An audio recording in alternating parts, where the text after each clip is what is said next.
Je m'appelle Elio Doche et je suis en première scientifique au lycée Raymond Savignac à Villefranche et j'habite à Najac en Aveyron et j'ai 15 ans. Avec Jean-Pierre Sicard, alors j'ai commencé à jouer dans une pièce nommée Le Songe d'une nuit d'été.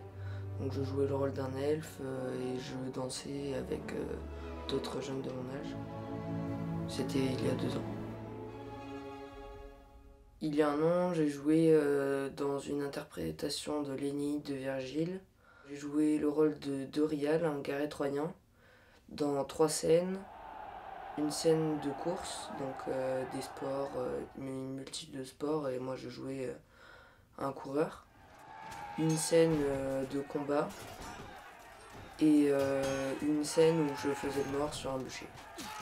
Ce qui m'a plu dans ce court-métrage que j'ai fait il y a un an, c'est de faire les combats, c'est ce qui m'a le plus plu parce qu'il y avait beaucoup d'action et c'était vachement vivant, avec une bonne ambiance. Tout au long de cette année, j'ai été filmé dans le cadre d'une chronique documentaire qui suivait la vie de plusieurs jeunes de Najac, donc là où j'habite.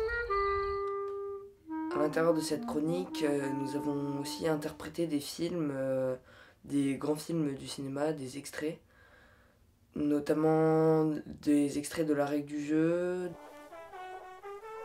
Ça a l'air bougrement intéressant ce que tu vois là.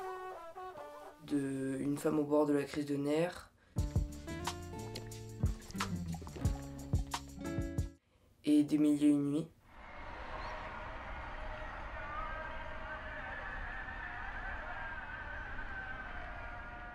Dans la partie documentaire, ce que j'ai beaucoup apprécié, c'est le fait que c'était plus libre. Donc on pouvait s'exprimer vu que ça parlait de nous-mêmes. Bah, on est des touristes, moi j'ai pas envie de travailler. Hein. C'était pas vraiment des caméras cachées, mais on savait qu'on était filmé, mais on faisait vraiment ce qu'on voulait, quoi. On jouait notre propre rôle. Je vois pas comment on peut faire. J'ai pas tout fait au bar, maman. Est-ce que je t'ai dit une seule fois que j'ai fait tous mes devoirs au bar? Non, mais tu m'as dit, j'ai fait mes devoirs au bar. Dans la partie fiction, ce que j'ai aimé, c'est que c'était un travail assez minutieux, qui nous demandait du temps de préparation, de la concentration, de la patience aussi. Et je trouvais aussi qu'il y avait une bonne ambiance parce que comme c'était pas vraiment un tournage professionnel, on se permettait de rigoler.